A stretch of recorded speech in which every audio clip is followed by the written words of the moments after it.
Hello, welcome to Toffee TV. It's the transfer latest show live, and Tom Cannon has gone to Preston on loan for the rest of the season. This is following on Nathan Broadhead leaving the club last night to Ipswich for around £1 million or so.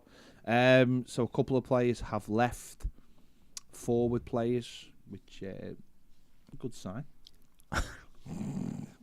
Is it? Well, Broadhead was never in contention, was he? So that one, Everton have actually got some money for an academy player.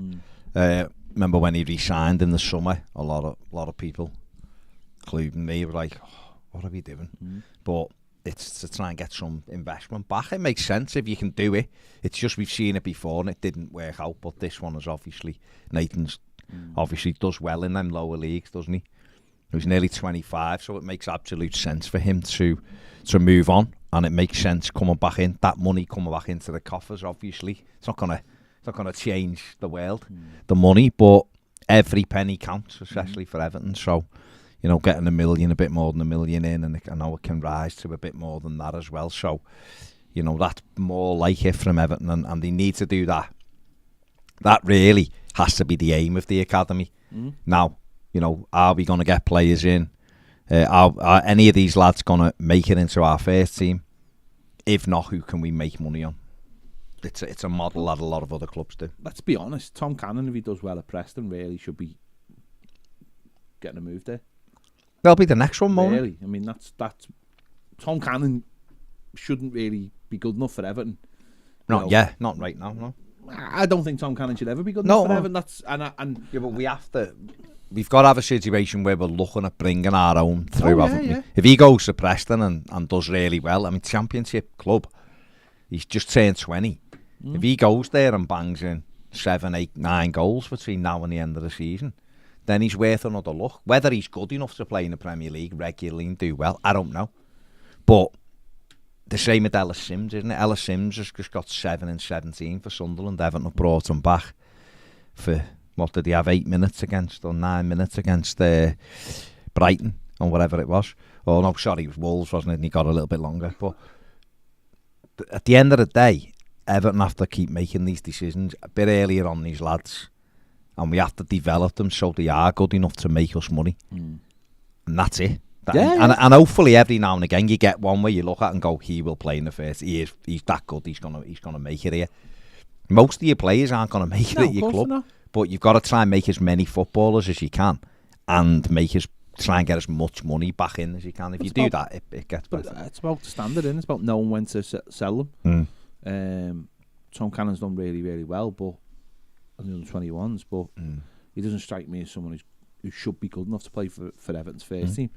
In terms of what if we are having levels, our striker levels, what we expect of them, he really shouldn't be getting into it. So, but hopefully he has a good second half season. I think I liked what Ryan Lowe said as well. Basically, I think it's a mantra we should be following, which is basically doesn't matter what the fella's name is, he's got a track record of scoring goals.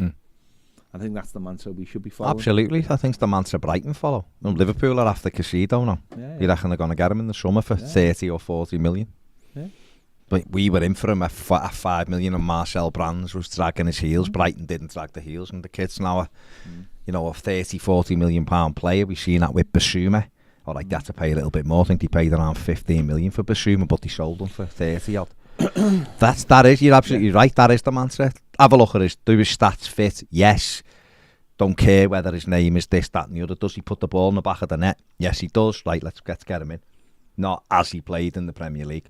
Which to me is a bit of a misnomer, because if you look at the physical attributes first and foremost, is this kid quick enough, do we think, to play in the Premier League? If the answer's no, then you leave him alone. If he's in the Premier League, it doesn't mean he's good enough just because a club took him. So that's Everton, for me, have to start operating in a much different way than what they've operated if they're going to turn this around. And that's the way it is. Not every other club, that's not right, but a lot of clubs make progress until they don't make progress. But Everton did well, and then have all you could say is spectacularly cocked it up by doing the exact opposite of what you've just said. The Gylfi Sigurdsson thing should have been, how much? We're offering 25 million. We want it. Okay, see you later. Yeah, James Maddison, we'll have you instead. Leave it. And that's what it should. It shouldn't have been. Yeah, we'll give you 40. We'll give you 45 because he's not here yet. All right, we'll pay you 40. It shouldn't be. It should just be. He's our value. That's what it is. Move on. He should never have been signed anyway. Really, based on his physical attributes. He come in. He did a decent job for Everton, but he didn't do £45 million job for Everton, did he? And that's what we have to do. Forget about the. Yeah, you're right. Or Ryan Lowe's right. Forget about the name of the kid. If he's got a record of putting the ball in the back of the net, the chances are if he gets an opportunity for Everton, he knows how to put the ball in the back of the net. And you could of course, apply that to someone like Ben Brereton Diaz. He scores goals, so therefore if he got a chance in the Premier League, you'd back him a little bit to score maybe. But there's players all over the place. It's a big world. A lot of people play football, and you can find a profile of player you want by just working that little bit harder, taking a chance. Leon Stevens on the super chat, thank you Leon, says let's be fair, we're down. Why would any player who's got a decent career ahead of them come to Everton? We are slowly crashing the car. See, I don't subscribe to that at all. Players will always move to clubs. Everton are a big club.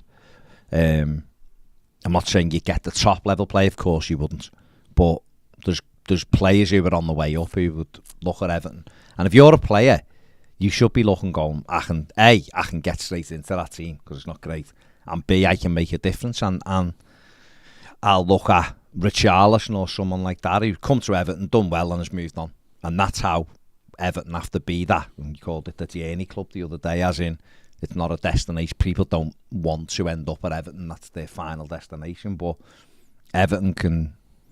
It doesn't take much to turn a club round. Newcastle a year ago were gone.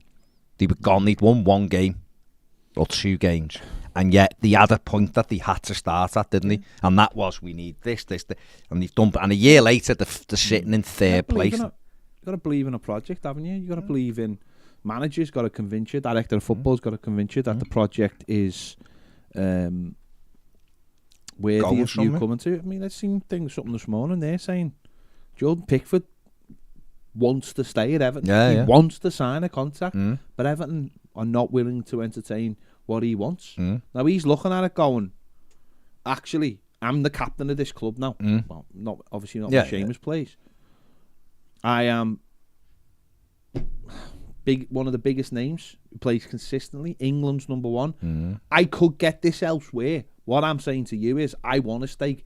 I will get this elsewhere. It's not an Alex Iwobi situation where it's like, you know, if you don't want to sign a contract for just more than you're on now, then we're happy to let you go and see if you can get 100,000 or somewhere else, because he won't. But Pickford will. Pickford will get that money. Now he's in the peak of his career, and he's saying, I am happy, and I like being here. So there's one for you straight away. He's already at the club. Who people would probably look and go, he must be desperate to get out of club. He's not. He's like, I'm happy here. I've seen something that I can't remember who it was. It's like, there's some players who just, if you enjoy going to work every day, it's not about the and we said this a couple of weeks ago when we were saying there's loads of players who should never have left Everton, who should have been not happy with their lot. That's a different thing. But saying, we can make a difference at this football club, and there should be players coming in as Lukaku. Well, but Lukaku will say, well, Inter Milan I've got that still same kind of happiness. Players will always thrive. Someone like Ross Barkley's more of an example, I personally think, than Lukaku. No, but I think Rom, he's never, okay, Inter Milan maybe, but Premier League wise, he was hot at Everton, and with those goals, if he'd have stayed again with Koeman, and Everton would have, that summer Everton was spending some money. Who's to say where Everton would have gone? The difference is, though, with Lukaku, what I would say is Lukaku felt burnt that Everton didn't bring any players. No. That's where the fracture started. That's probably what made his mind. You've got to match ambition with ambition. No, you're right, yeah. But, I mean, listen, in terms of players coming in, Everton obviously being linked with Dango Quattro. Iwatara. I did get the pronunciation up last night. 5 goals, 5 assists in 16 games. Right winger, fits the bill. but because he fits the bill, and other clubs are obviously looking at him. Oh, yeah. And we've had, I think West Ham are linked with him. And there's even a story this morning that, well, Bournemouth are linked with him as well. And so far with that one, that the owner apparently is looking to buy Lorient. And I mean, obviously, listen, whether that can be done and all the other stuff. But that is the kind of player Everton should be getting. But unfortunately, as the comment said there, it's if you get 3 or 4 clubs in the mix, that's when it starts becoming difficult. That's the kind of one that you have to go, get that done, get it under the radar and come on and go, just sign this player. Everton should be getting him and Toffee. Yeah, really. if they want to stay up, there you go. You got it. I've just heard, funnily enough, I heard the Redmen lads were doing a thing and they were talking about midfield players because they're desperate for a midfielder, aren't they? And Klopp said they're not getting one, but that doesn't mean anything. They're probably going to spend 100 million next week on one, but they were saying, I'd rather spend the money because we're hoping that we're going to be able to spend Champions League money in the summer, but we might not get Champions League money because at the moment they don't think they're good enough to get in the top 4. So what they were saying was spend the money now and assure that you're in the top 4 and then you'll make money back anyway. Kind of what we're saying from at a different level in the league. Spend the money now to ensure that you've got the best chance you can of staying up. Yeah. And therefore you can move forward and plan slightly differently. Everton have had the opportunity since September to have these targets lined up. And I know it can change, but it hasn't. Nothing's changed at Lorient. Nothing. They did not like they had 3 forwards who were all at the World Cup and they've come back and they're injured or whatever. Nothing's changed there. Mathew and Uwatara were doing well before the break and they've been available. And there's other players throughout Europe. It isn't difficult to find players. If you've got all the right, all the right data and all the right software and your Y-Scout accounts and you've got a scout network as well and you put it all in together, it should spit out who you should be going for. Yeah. It's what the likes of Brighton do. And that's where we are. That's where we are. Let's have a look. Southampton have bought a couple, haven't they? They've bought Alcaraz now, haven't they, from the 20-year-old attacker. Very good, he's only young. He hasn't got a great goal scoring record. No, but again, he's young and on the way up. Where you go, you ignore it, and then in 2 years' time go, oh. But you know what? But what Southampton have done, they've bought all their players are 20 and under. Right? Now, what they really should do, and I don't know whether they will, what they really should do is no matter what happens to them, they should keep Nathan Jones in. And even if they go down, let him develop those players and then they'll come back up and be stronger for it. They'll have a younger team and they'll get money back on some of those players. That might be what their plan is, I don't know. But that's how it seems to be playing out. Yeah, it's a double-edged sword for them, isn't it? They're probably planning, thinking they needed a change to bring this young coach in over half the season to go. And it might be with one eye if it doesn't work out. You have got a lot of young players, won't need massive investments into the squad. And then you use this coach who understands the championship to bring them back up and develop, develop these players. And that's the way they've probably looked at it. Yeah. They sort of maybe I'm not trying to disrespect them, but they've obviously been down before and come work their way back up, and for them they might look at it like that. But they're obviously going out and buying a couple of players and trying to do the best they can for the manager, which for us at the moment seems to be something that's clearly missing. Is that they're backing their manager, but they're not. We're backing our manager, but we're not backing our manager. It's great to say we're keeping the fella in a job, but you got to give him the tools, then, haven't you? You know what I mean? You've got to make sure that the fella's got the best chance you can, and at the moment, our manager hasn't got the best chance he can, because whether you like it or not, our squad isn't very good, and everyone else is buying players. So ours is getting worse. Well, it is, yeah, because the others, even whatever they're bringing in a boost. They're looking like they're doing stuff. We could get, all right, Everton may bring someone in before the Southampton game. They may well. It's only Tuesday. They may not. I don't know. But if Everton gets a Saturday and no one's come in, And Southampton are about to unveil their second player. They got Orisic the other day. Yeah. They've got 2 new lads. Whether Alcaraz goes into the squad this early, I don't know, but he's there. Their fans will think, well, at least we're trying to do something. It boosts the club. Whereas Everton, we're all sitting around going, you know, what do you do? It just looks like everybody's sat on the hands. Now, you know, I mean, Carla said if Cannon's gone, surely they've got someone lined up. Well, you probably are, but it's getting them over the line, isn't it? That's the big thing. I don't necessarily agree with that because they brought Ella Sims in to basically so take he's the third just place. That one, yeah. So let's get it right. Tom Cannon wasn't looked upon as a first team player this year. No, you know, he was looked at. This low move was happening in December. It looked like it was going to be Sheffield Wednesday, but Preston have come in, and it's a great move for him. Ella Sims has been brought back. There's Maupay and there's Dominic Calvert-Lewin. That's the way they look at it. They'll look at wingers, they'll look at strikers, but they've got 3. That's the 3 now. You know, so Tom Cannon was always going. Don't read in anything of that. Tom Cannon should never have been Everton's third choice striker this season. Never.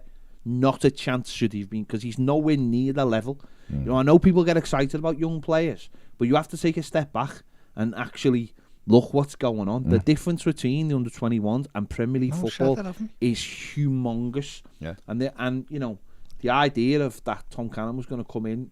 Listen, if he'd come into a team that was flowing and making chances and he was getting opportunities, fine, but he wasn't. So it's the best thing for him that he goes out on loan.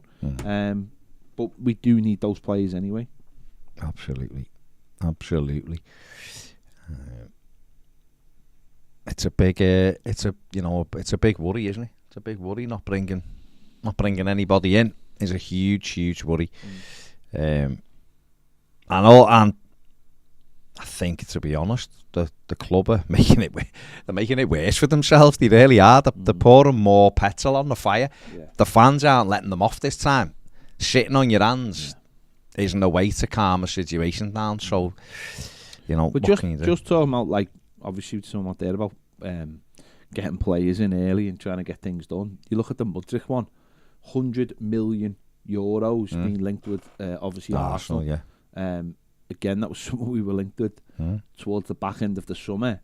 Having an outside chance of getting him, having interest in him, and now Arsenal seemingly are going to have to pay over the odds for him, because his club knows that this could be the player that fires Arsenal into winning the title. And obviously winning the title, not only winning the title and glory, but the riches that come with it.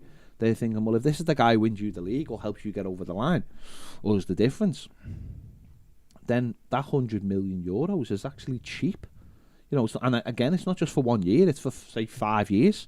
So we're talking about saying, you know, talking about investing in players, investing in a couple of players that might cost us £30-40 million. That might be keep us up in the Premier League. That's where people will have you.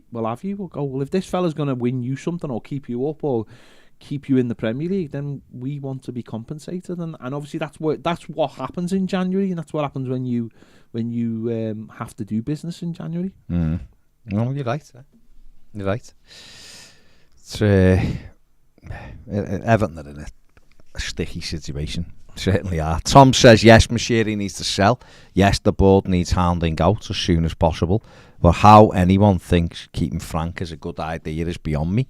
He should have gone after Bournemouth. We lose next week. And he goes, the new coach starts with a terrible run of fixtures. Therefore, no new manager bounce. Absolute joke of a club. We don't do anything right. We'd have the points on the board from Wolves and Brighton under a competent coach. He clearly made some kind of decision to keep him, didn't he? But if you keep your manager, you've got to back your manager. Oh, yeah. Steve P says, Baz, I asked Ped yesterday when you left, but do you think we should be looking to do a deal with Chelsea for David Fofana? Apparently they're looking at options for him to go on loan. Would make sense for both clubs. He won't be getting minutes for them now, with them signing João Felix.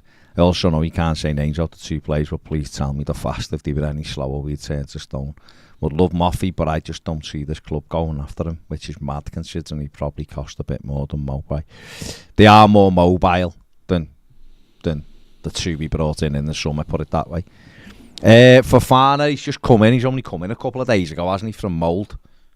I think he got something like 10, 11 goals, I think, for Mould. He's only 20. I don't know if they're looking to loan him out. I'm not sure. Is he what Everton need? I don't know. I've not seen loads of him. I just know he scored goals and Chelsea paid, I think, 9 or 10 million quid for him. As it moves on the window, maybe he's someone Everton could go and inquire about to give us a touch. But there's no point for Chelsea or the lad, though, if he's only going to come in as a third choice striker for Everton, is that he may as well. Someone will take him and get him on loan and play him, won't he? So I don't know is the real answer to that. I'd hope we'd be further along than needing that. But he looks like a prospect, absolutely. Maya says 10 days into Jan. Would he be allowed to play for us? It depends. It's the calendar year, isn't it? Or is it the season? Yeah, they are looking for him to go on loan. Okay. No, I wasn't sure, because I wasn't sure if it... Yeah, because he won't play for Chelsea. It's just no, he has played for Chelsea, playing in the FA Cup. Came off the bench. Did he play the other day? Yeah. It might be a calendar year. Yeah, okay. If it's a calendar year, we're all right. If it isn't, then no, we'd have to go somewhere else. Myers says, 10 days into January, still no movement. Clubs around us strengthening and silence from the board, expecting a message from the majority shareholder to float out of Everton's Twitter account on Friday before the protests on Saturday, with Mashiri spouting his usual just after the transfer window nonsense. This can't go on any longer. Back the team, sack the regime. Fair play. In accordance with FIFA regulations, a player may be registered with a maximum of 3 teams during one season.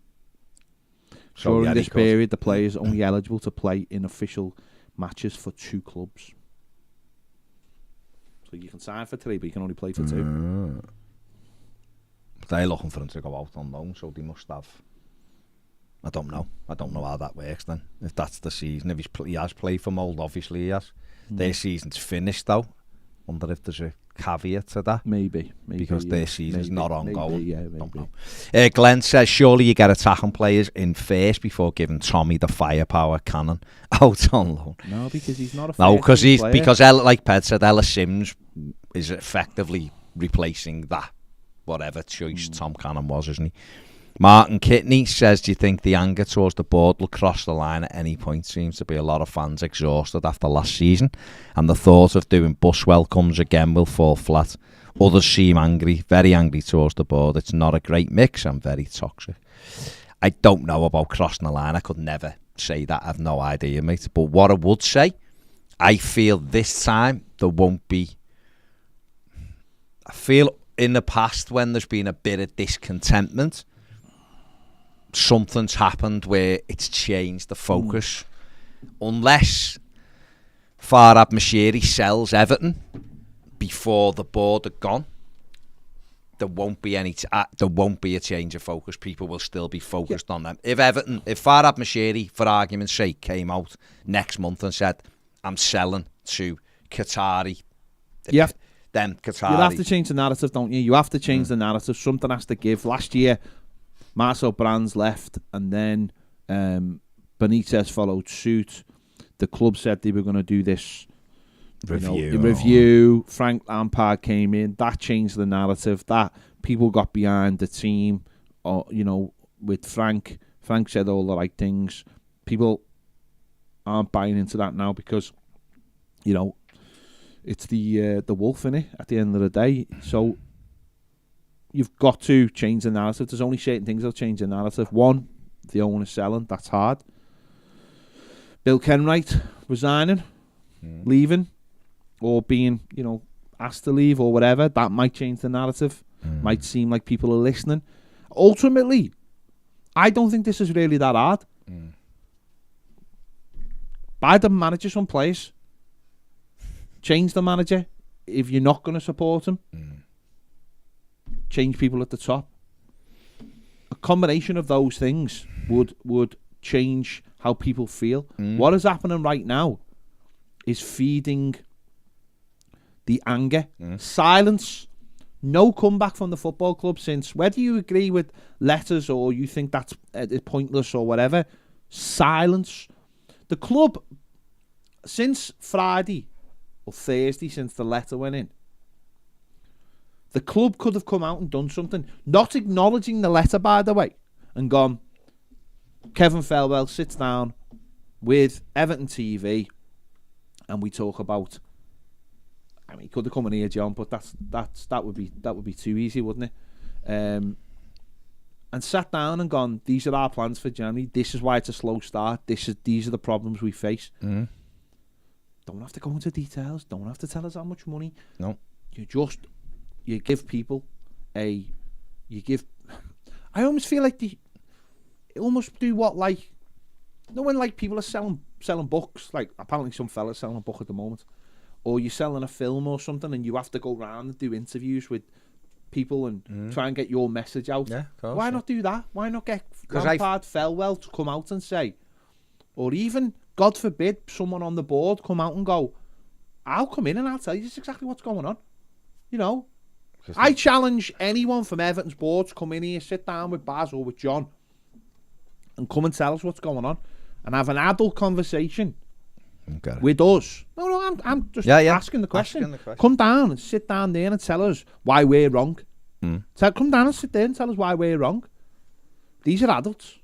I'm not. These are adults. These will have a conversation with you, like grown-ups. Come down.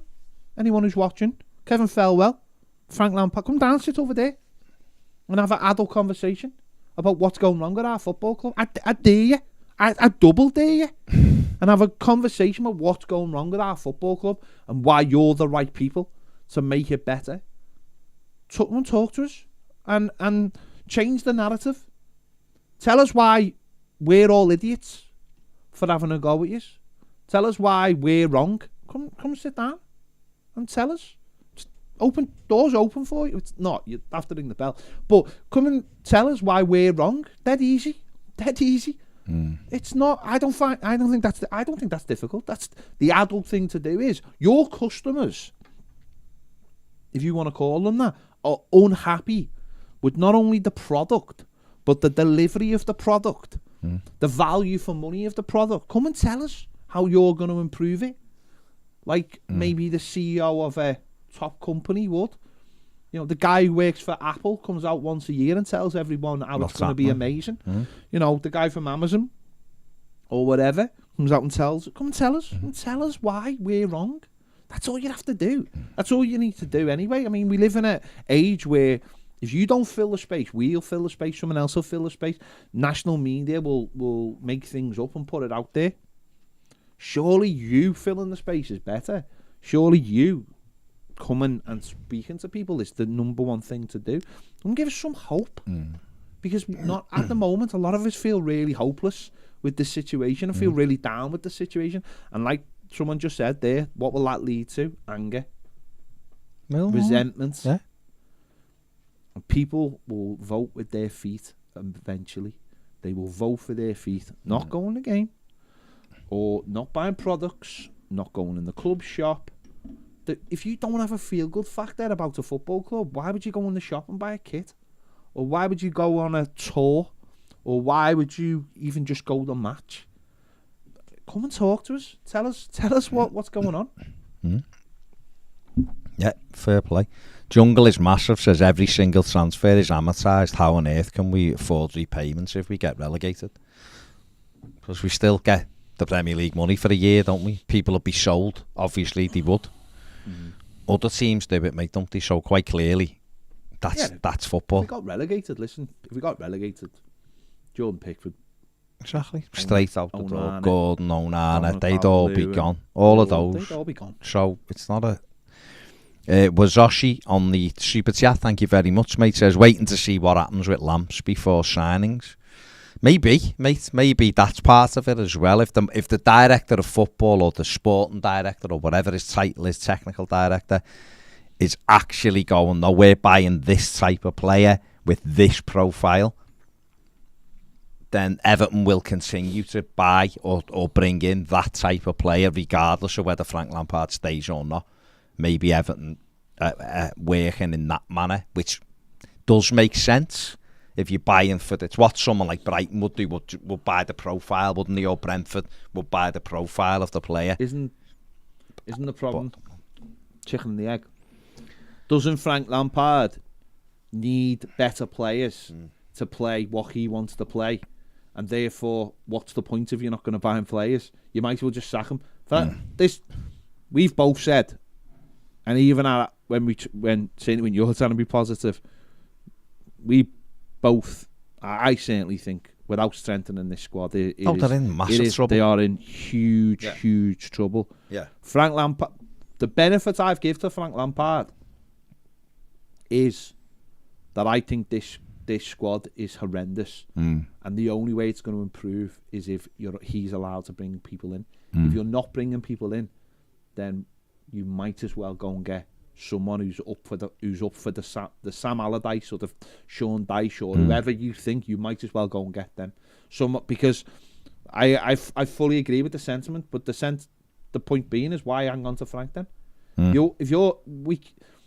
January, and we saw this last year, is it's basically you've got 4 weeks to do one thing or another. Now some teams like Villa have gone, right, but we need to sort this out. Southampton, when we play this, they've gone, we need to sort this out. So because of the World Cup, they've gone, right, get rid now. Let this fella come in, let him assess the squad, see what he needs. When January comes, make sure we're in there. We're doing exactly what we did last year. We're in a situation where we all laughed and the rest of the world laughed last year when we sold Dean, brought fullbacks in and then sacked the manager, and then didn't bring a manager in for 2 weeks, and then on deadline day was scrambling around for a couple of players. We're in danger of repeating that again, and it was mad last year. How can that doesn't make any sense to me? Make your mind up. Bring players in. Keep the manager if you're keeping him, but make your mind up. Yeah. Surely. No, you're right. You're right. It does seem crazy, doesn't it? There's the thing, if you want to back the manager, of course you do. You want to get out of this thing, don't you? You want to get out of that. We just sack managers, and all that. But at the end of the day, we've got to be seeing better return. That's just the way it is, isn't it? John G says this North Wales mould side must have something. They are. So they're really good. What? Exactly what I was thinking. What is it then? No, I don't know. No, I'm saying, so is it mouldy? Just because every commentator, every person I've heard speak about mould in Norway. Yeah. It is mould. It's mould. That when the Scouser says it, you immediately think of North Wales. They might be good. That mould, North Wales might be good. Who knows? Christopher O'Hamer says it's alarming that we can't score goals. We're relying on Damari Gray screamers. It'll ultimately cost us. Calvert-Lewin needs to get his backside in gear. Leeds are about to sign Rutter from Hoffenheim. Yeah, good player. Good player. Yeah, but Leeds. They finished below us. Leeds have got a plan though. That's what I'm saying. Leeds have got a sporting director who's not actually great at all, but they look at the right players. They've got Sinisterra in, they brought in Tyler Adams, they've brought in the American Aronson, they've got, now they're getting Rutter, they got someone else in the other day as well, they've got what's his name? A lot of the Italian kid, the young 18-year-old. But a lot of it will be down to the fact that the manager was obviously in Germany, and he knows what good as well. He knows what play. He knows different players. And Everton are still just messing around. Yeah. There you go. Eugene McGeever says, I think Mashiri is chatting to his friend Jim White and Simon Jordan on TalkSport. Well, let's hope he's saying he's selling up or whatever. That's the way it is. I double dare you. People are loving that. Kevin Kraft says Mashiri. Well, is Mashiri talking on TalkSport? No, is he talking, or are they just saying? People are saying he is. I don't know if he is or not. I mean, I was listening on the way in to them. He wasn't. He didn't say he was coming up or whatever. So I don't know. Jamie Kerr says 35 million for Rutter. Yeah, but Leeds, who finished below Everton, and are in massive trouble again this season, especially with Jesse in charge, are trying to do something about it, aren't they? And they never spent the money Everton did. Their FFP better than ours anyway. And this is the thing, is like you're looking and going, right, we're going to try to be proactive here. What is better for Everton, to get relegated by going, we didn't really want to gamble, or to go, no, you know what? We're doing it. We're going to try and stay up. We're getting players in to help either Frank Lampard or whoever else takes over if Lampard can't do it. So, I don't know. But there you go, isn't it? There you go. That's just it's frustrating for Everton, absolutely. Crimson says Martin Terrier looks like he's having another good season. Would he still be considered? 9 goals and 16 games. He would be if he hadn't have done his cruciates last week and he's out for 8 months. But he would have been really good. Well, Moffey's the one you look at, isn't it? Yeah. If you're gonna go in that market, you go. You look at both of those players. Because then Terry Moffey becomes your striker if Dom can't stay fit. And if Dom can stay fit, you look at a way to get both of them in your team, and you've got goals. Moffey's raw, but so what? Kane says, a question to you both. If Farhad Moshiri sacked the board today, would you trust him to replace them to lead Everton to a better future? That is the one, isn't it? That's the difficult one. Would you trust him to do anything? Kevin Milner says, silence is deafening at our club. We are going down the rabbit hole. Joe Max says, lads, last of us week. Yes. There you go. Glenn Watson says, did Toffee TV get a new camera for Christmas? The visuals on the final word look great. Yeah, we did. Actually. We've got new cameras. We've got 3 very nice cameras for the couch now. It's good.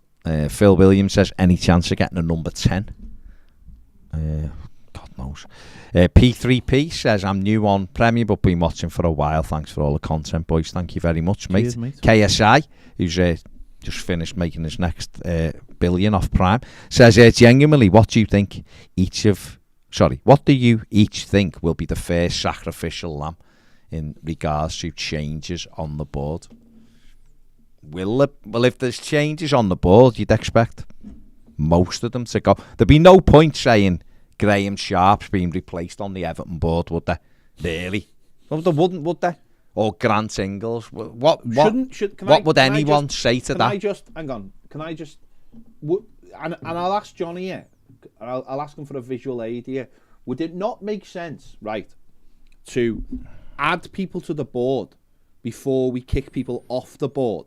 And then what we can do is we can get a situation where we have more voices, more intelligence, more opinions, and then we slowly push people like Graham Sharp off it rather than going, because you wouldn't go, we're buying a new striker and also Dominic Calvert-Lewin's going, would you? No. You get a new striker to push. So it's Everton do that though. Yeah, you're all right. You're absolutely right. Actually, Everton go Dominic Calvert-Lewin's going, and then should we try and get a strike? That's why not have a situation where we bring somebody in, like, and say, do you know, in 6 months this guy's going to be the new CEO. Get him on the board, give him a job. Don't forget Denise Barrett-Baxendale was Elston's number 2, and say this guy that we've just got, Tim Cook or whatever, from Apple. We get this guy on the board, you give him a job, he gets going. Denise is leaving. Oh, she's going to have a great job. She's working in sales or something, I don't know. She'll be getting another degree from somewhere. Yeah. Honorary something. Collecting degrees. And then this guy, at the end of the season, you make them look boss. You don't make them look like knobheads. You make them look, Bill's going to be the life president. Thank you for all your service.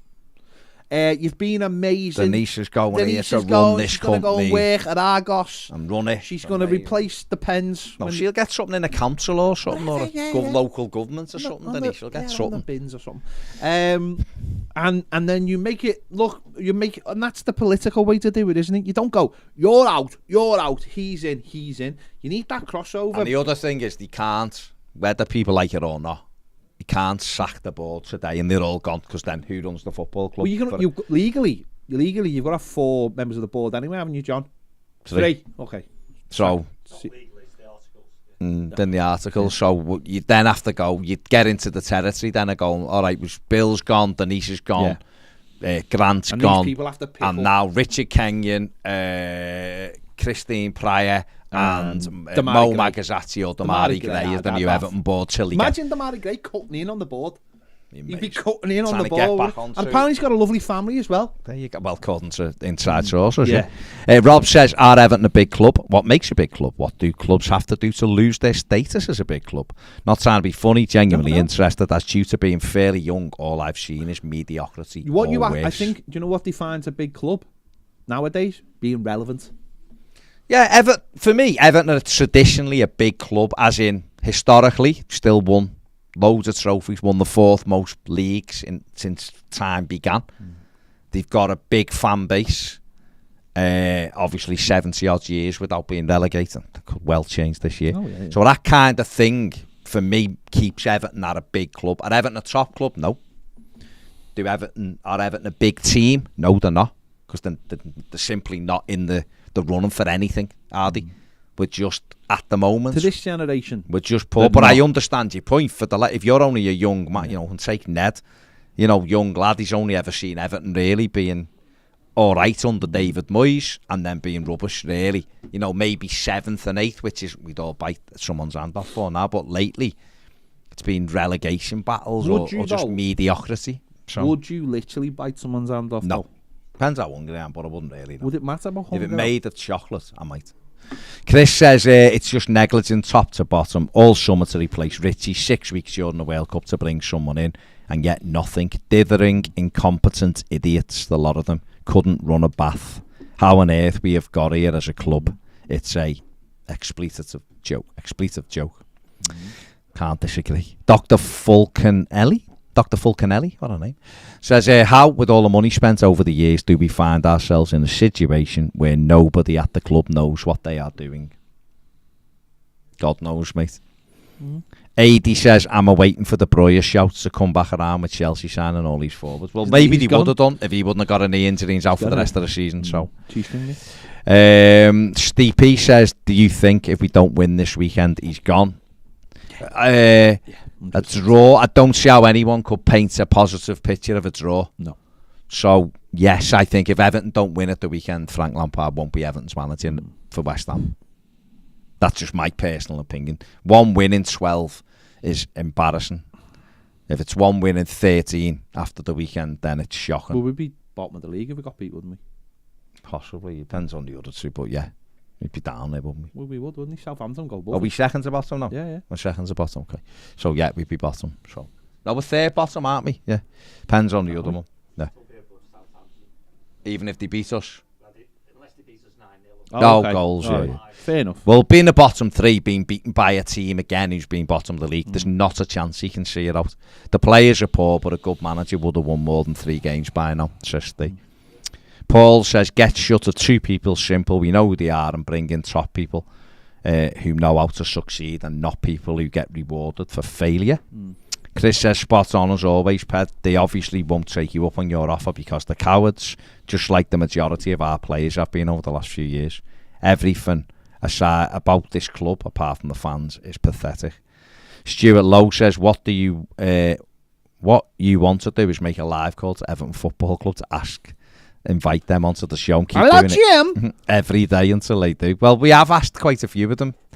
Who would we ring? Just ring the reception. Have you ever tried? Ring, see Paige can answer. Have you ever tried ringing Everton? Fed says, is John with you guys? Yes, he is. Probably a question for him. Great video with Ped and Jazz last night, and about the point of sack the board. Ped rightly noted there's more than just sacking the board with legalities required. Wondering how could that manifest itself this January? If Mashiri was to stay, would it require him to have 3 executives ready to replace straight away? Which means we're then bound by Mashiri's methods even more. We know how his last decisions have gone. Seems a lot to ask for in January, along with decent transfers and a good turnaround for the team. Is that the situation, John? If Everton were to sack the board, would Mashiri have to have 3? Well, it's not going to happen, is it, right? And we've consistently said on our Come here. Just speak into that, John. Yeah. We've consistently said on our shows pretty much what Ped said, which is make the board better. Stop personalising it to some degree. Sack the board. I mean, it's a great soundbite and stuff like that, but ultimately, you make challenges for yourself, right? Bring people in who, a bit like the team really, only bring people in who are going to make it better. okay? And then we can find out, just like you would with a football team, whether some of those people who are already there are capable of stepping up or not. But you can have a transition. Football's all about transition, and we're talking about transition off the field as much as transition on it. As far as the legalities, which are to do with the Articles of Association and those sorts of things, as the largest shareholder, Mr. Mashiri could change the articles if he wanted to. Maybe we should all start singing "Improve the Board." Yeah. It's not snappy. It's not, is it? It just doesn't scan. No. But I mean, and I think it was you, Baz, yesterday, and you may have said it today. You talk about it's not literal, is it? That's being sung. No, it's just an expression, isn't it? Yeah. And that silence, which is deafening. When the mainstream media are talking about silence, that means those guys who have rapport and relationships at all levels of the club are not getting anything either. No. So no. It sounds like the football club isn't talking to anybody. Well, it won't. No. Well, it doesn't. We know it does this. No. Paul says it could get very nasty if it goes breasts up on Saturday, but more likely no board member will be at Goodison on Saturday for that reason. They'll all be there. Yeah, they'll all be there. They will. It's how long they stay there is the question. Just look at AC Milan, says Steve. They were basically the Italian version of us. Zero identity, multiple managers, hundreds of millions wasted. They all related. All the big mistakes they made and started to do things completely differently. Started bringing in a certain type of player and ended up winning the league. And we are still making the same mistakes to this day. They're AC Milan. They're a different kettle of fish to us. Spruce says don't expect any signings for 3 weeks while Ken Knight is still part of transfer negotiations. He always leaves it to deadline day. He's done the same for 20 years. Jonathan Ricketts says Danny Ings on a perm, would you? No. Steve Kelly says you lads are doing the club's work for them as usual. Just piss poor organisation. Our club is.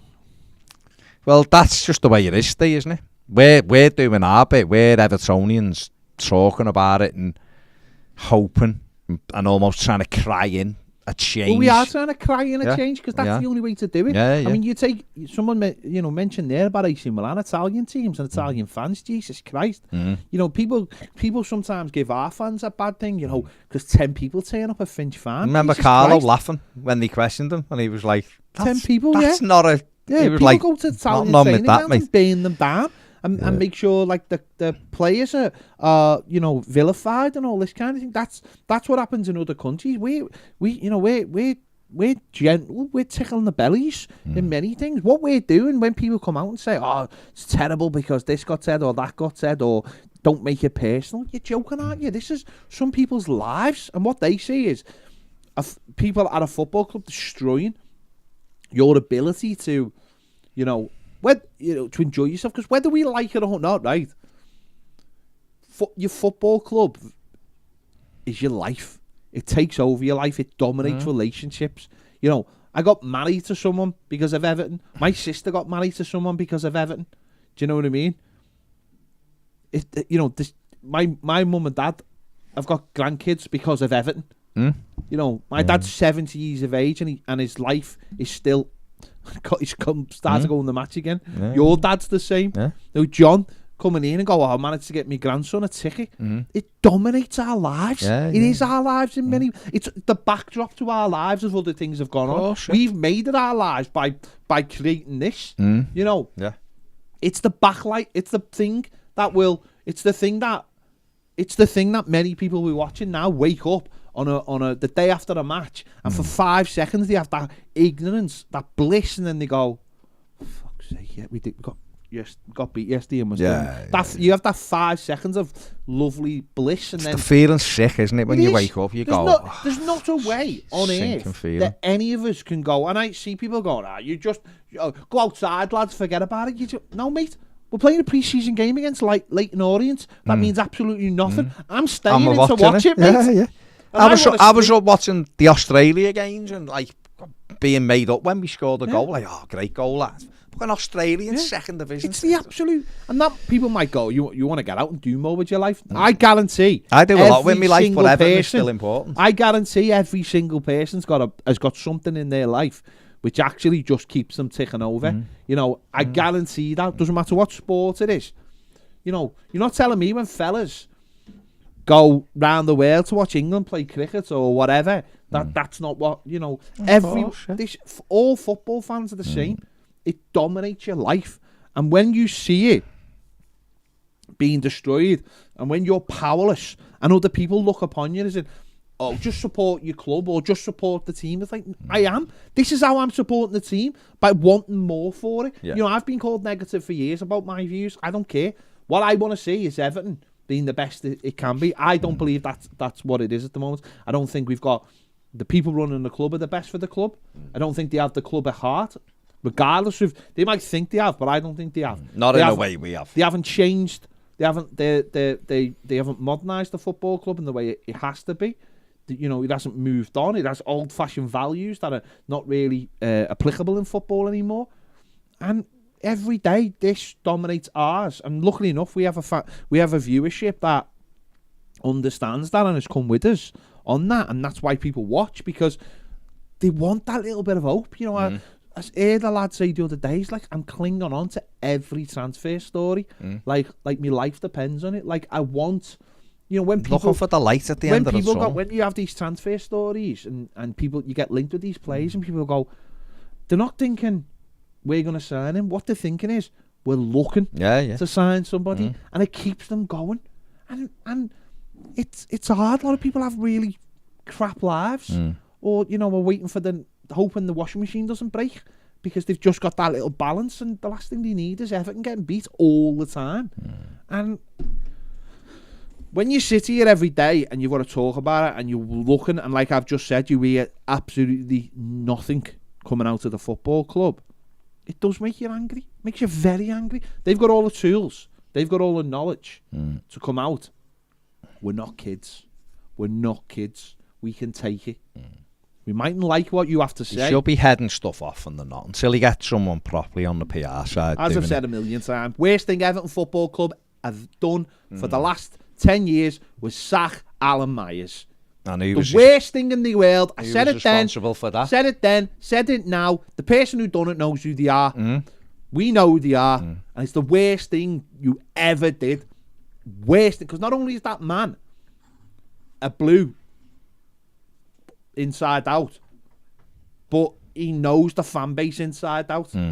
And I tell you what, the day he went, that's the day it all started falling apart. I've had this where people go, how could a fella who's just like the PR fella? Because standards. Yeah, but it's understanding what's required. Like right now, there's not a chance if Alan Myers was in charge of Everton's PR. Right now, there will be silence. There's not a chance. The problem with that, what people forget, the reason why Alan Myers sort of left social media is because he was still doing that job and was getting abuse off Evertonians for doing it, as in like, and he was like, this is not my job, mate. I've got a good job. He was doing it when he was still at Blackburn and he had to stop. So, right, let's race through these. We need to finish. Stuart Lowe says, we've done that one of me, sorry. By the way, if I ever took over Everton, that would be my first appointment. Forget about everything else. Alan Myers back at the club. Let's get it right. This is from Phil. Bill is not a boss individual. He didn't get his money from Phil Green, who allegedly, I don't know, mate, honestly, Phil. I'm not really going to say that for obvious reasons, but I don't know. James says, Life President Bill with a stand named after him at the Everton Stadium. Couldn't think of anything worse. They're not going to name a stand after him. P3P says, thoughts on Patterson? Do you think he'll develop into a good player? Yes, with the right coaching. He's got all the attributes, hasn't he? He's got all of the attributes. He's got to stay fit and get a rhythm going. Paul Gold says, bringing people in who are better than what we have shouldn't be hard. In fact, it should be bloody easy. That goes on playing staff as well, mate. Playing staff as well. Last couple. Chris Byrne with the sack the board statement. I think we all know we can't just simply get rid of them. It's a better soundbite than please can we slowly phase out the board and replace them with better. That's a long one, that isn't it? There was another good. I'll read the other good one on the thing. Steve P says, I don't think I'd be able to cope without this channel. Not gonna lie, it's literally like £3.50 a month therapy. Fair play. You can pay more if you want to. No, only messing, Steve. Only messing. Nice one, mate. There was one here. Graham Rogers says, sack the board as more of a punch than slowly transition the board up, though. It does. I agree. It does. That scans better sack the board than that. It does scan. Beautiful. Okay, I'm just looking here. Geordie Tune for Life says Everton are being run like Newcastle were under Mike Ashley. Not true. Change is needed immediately. No, but he had, whatever else he did, and I know he was terrible, I know he ruined people's enjoyment and all that. The one thing he didn't do was overspend, so therefore Newcastle weren't like in debt really, were they? But you're right, the other side of it is where the frustration's there and the club aren't doing what you feel they should. Yeah, I totally agree with that. Maybe what something Everton fans do have to get across at the game now is something in reference to Mashiri selling the club, because sack the board is basically instructing him to do something. Maybe we want to instruct him is to do something is to sell the club. Yeah. Stephen Lee rather says, we got you fellas born, not manufactured. Cheers, mate. And John G says, we would be in a worse place as fans without Toffee TV, 100%. Feels like permanent group therapy. We thank you, lads. Nice one, mate. Basic Trick says, this channel is infinitely better than Everton. Thank you very much. Simon Trout says, all the best, lads, from 30 degrees Philippines. Fair play to you. It's not 30 degrees here, mate. It's dark here. Wet and dark. Couple of transfer stories around the country, not Everton. PSG are hoping to extend Lionel Messi's contract. He is obviously attracting interest from Inter Miami. Aston Villa have agreed that £12.5 million fee for Betis as left-back Moreno. I've just seen the other one. João Felix, that looks like it's agreed now with Chelsea. Rangers won Todd Campbell. Danilo going to Forest. Danilo going, what a surprise. Manchester United won Harry Kane, but it'll be the summer. And this one really caught my eye. Newcastle have made a substantial verbal offer to Yusufa Moukoko at Borussia Dortmund. He's out of contract in the summer. Newcastle have apparently offered £150,000 a week to him at age 18 to take him there. Chelsea and Barcelona are very interested in him. I personally still think he'll re-sign with Dortmund. But we'll have to wait and see. That's the stuff that's doing the rounds today. There you go. Right, we'll be back at 5 o'clock live over on Toffee TV Premier. If you haven't joined, why haven't you joined? So I've got a really good story about somebody joined, but I can't tell it here, so I'll tell it later on Toffee TV Premier. So there you go. I don't know. No, you have to join. I know. Join Toffee TV Premier. Tell the story. I'm not you. I mean, you're a founding, that'd be quite hard. You're a founding member. You're not being able to tell me. Anyway, we're going. See you later. See you later. Bye.